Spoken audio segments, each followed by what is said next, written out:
Bom, Livaldo Barbosa, nós estamos vendo uma grande quantidade de chuvas caindo assim na região do estado do Piauí, na região sul do estado do Piauí, região dos Cerrados piauienses. Chuvas fortes, altas temperaturas, vinha em alta temperatura, de repente chuvas fortes caíram lá nos municípios. E detalhe, foi um nível de chuva que corresponde, em um dia caiu chuva para o mês inteiro.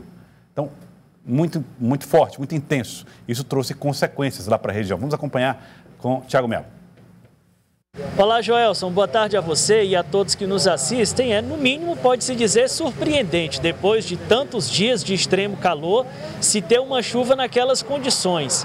Em Uruçuí, segundo a meteorologia, foi registrado o segundo maior volume de chuvas no país, 99 milímetros. Também choveu forte em Floriano, onde casas foram destelhadas, inclusive animais chegaram a morrer, e também há registro de precipitação em São Raimundo Nonato. Para a gente entender um pouco mais do que aconteceu, a gente conversa a partir de agora com a Sônia Feitosa, que é gerente de hidrometeorologia aqui da Secretaria de Estado do Meio Ambiente. O que pode explicar isso, Sônia? Boa tarde. Boa tarde. Pois é, nós estamos nesse período que o que era mais comum eram altas temperaturas, baixa umidade relativa do ar, e isso deve ainda continuar até novembro, com essa condição de secura. Claro que no fim de outubro já começa a dar uma amenizada.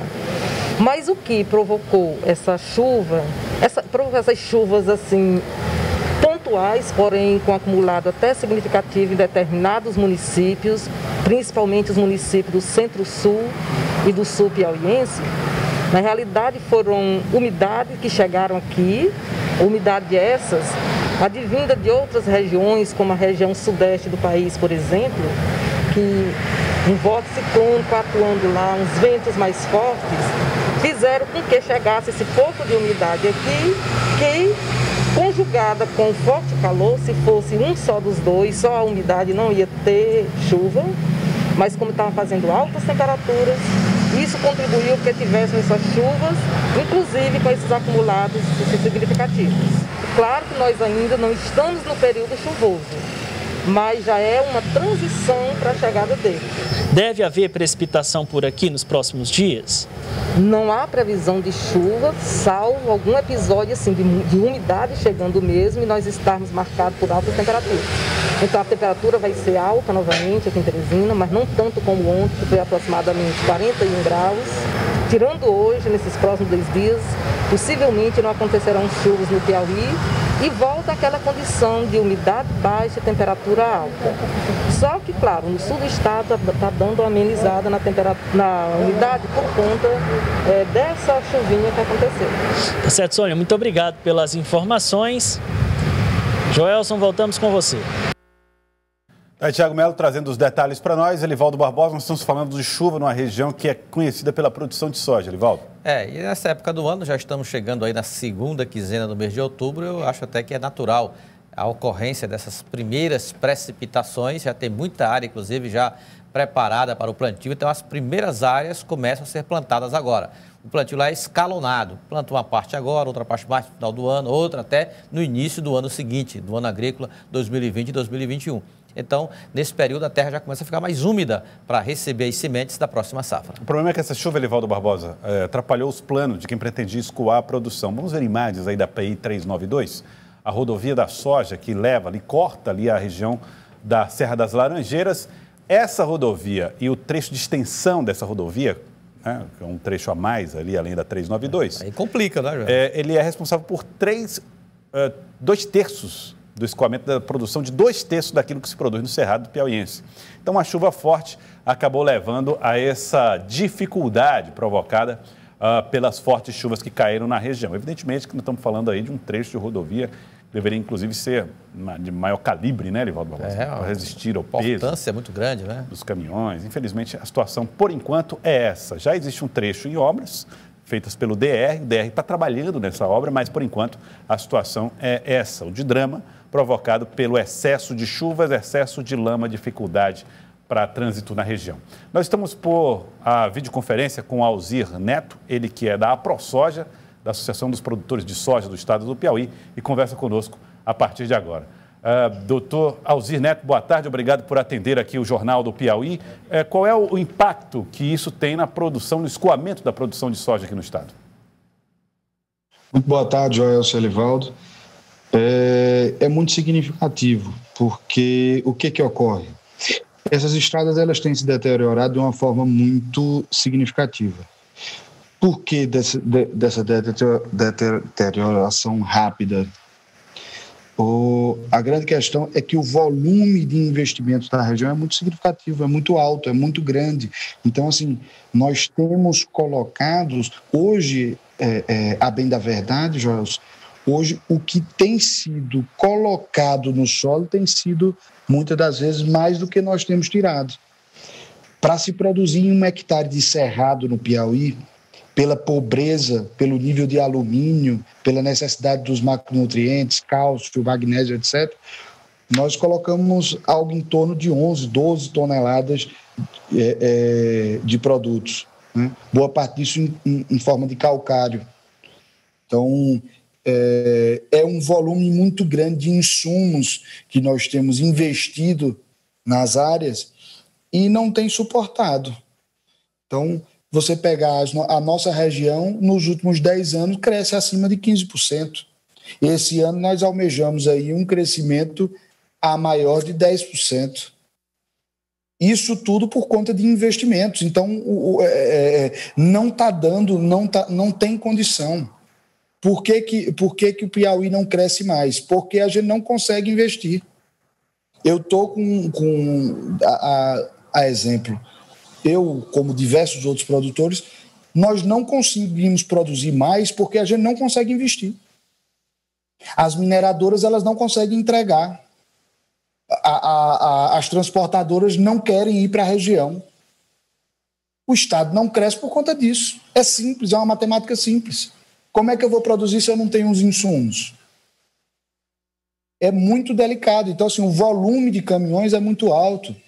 Nós estamos falando da rodovia fundamental para o Piauí. Nós estamos falando de uma rodovia que corta. Presidente, boa tarde. Essa rodovia, eu lembro que o senhor esteve aqui com diretores da ProSoja, lá no DR, e houve um pedido aí dos produtores que fosse alterado o cronograma, a estratégia, que fosse feito primeiro um trecho antes do que estava sendo anunciado pelo DR. Esse trecho aí que foi atingido, que os produtores estão assim preocupados, queriam logo uma intervenção nele na melhoria da pavimentação? Esse trecho em específico aí que vocês noticiaram é da Serra da Laranjeira. Eu não sei se você se recorda, há uns 6 meses atrás, mais ou menos 6 meses, foi uma notícia que saiu na mídia nacional, enfim, uma caminhonete ficou ancorada no meio da ladeira, a ladeira se destruiu toda. Isso aí é a Serra da Laranjeira. Ela faz parte dessa mesma PI que nós fizemos a solicitação de mudança do trecho para o da ladeira, mas as duas se encontram no mesmo estado. Mas, em específico, essa notícia de vocês aí se refere à Serra da Laranjeira. Mas a serra, que a gente fala, a ladeira dos Petec ali, logo na saída de Baixa Grande, se encontra na mesma condição. Esse dia estava um caminhoneiro fez um vídeo, ele estava dentro de uma cratera tentando tirar o caminhão dele. Então, assim, isso aí é espelho para o Piauí inteiro. Isso aí se repete em praticamente todas o cerrado. Desde da Transcerrado, da 391, da 392, é exatamente igual para absolutamente todos os trechos que demandam investimentos aí no Cerrado do Piauí. Eu quero agradecer ao senhor, doutor Alzir. Obrigado pela participação, obrigado por atender aqui o Jornal do Piauí. Desejamos que a solução seja resolvida o mais breve possível. Muito obrigado. Obrigado a você. Até mais. Até mais. Boa tarde. Bom, Elivaldo Barbosa, a gente sempre fica nessa expectativa, né, de que haja uma melhoria nesses serviços, né, na prestação desse serviço em relação às rodovias aqui no estado do Piauí. É verdade. Há uma demanda muito forte. Vale ressaltar que teve já avanços, inevitavelmente. Parte da Transcerrado, 1/3 da Transcerrado já estão asfaltados, ou seja, é um trecho já coberto de asfalto. A outra, os 2 terços seguintes, eu acho que em torno disso, ainda precisa desse investimento, que o investimento é elevado, precisa ser concluído, mas como as imagens mostraram, a necessidade de muito mais investimentos para dotar a região mais produtiva do Estado da infraestrutura viária capaz de, como disse o presidente da ProSoja, estimular ou acelerar os investimentos na produção, os investimentos que repercutem objetivamente no desenvolvimento econômico do Estado. Tá certo, Elivaldo Barbosa. Elivaldo, para a gente finalizar, nós não temos as imagens, mas nós temos a informação. A Expoap não deve acontecer esse ano, né, Elivaldo?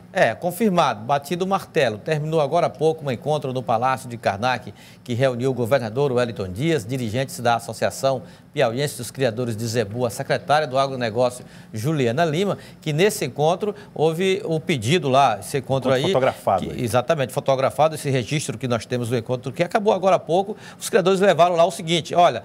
Não há condição de fazer exposição virtual, os produtores não têm condições de trazer os animais, de mobilizar o segmento para a exposição da grandeza que seria a 70ª, ano 70, a edição 70 da Expoap. Então fica para o próximo ano. A ideia foi acatada aí pelo governo do Estado, que é o órgão parceiro dos criadores na realização da maior exposição agropecuária do Estado, que fica para o próximo ano. Os eventos da pecuária, como leilões, serão promovidos por cada associação, mas sem a marca Expoap. Expoap só em 2021 agora. Aí, Elivaldo Barbosa trazendo as informações. Elivaldo, obrigado, hein, Elivaldo? É isso, Gelson. Até amanhã, cedinho, no Acorda Piauí da Rádio Cidade Verde e depois aqui no Jornal do Piauí. Tchau, tchau. Um abraço, Elivaldo Barbosa. Até amanhã, às 6h30 da manhã, no jornalismo líder do Rádio Piauiense, o Acorda Piauí, eu, Elivaldo Barbosa e Glenda Uchoa.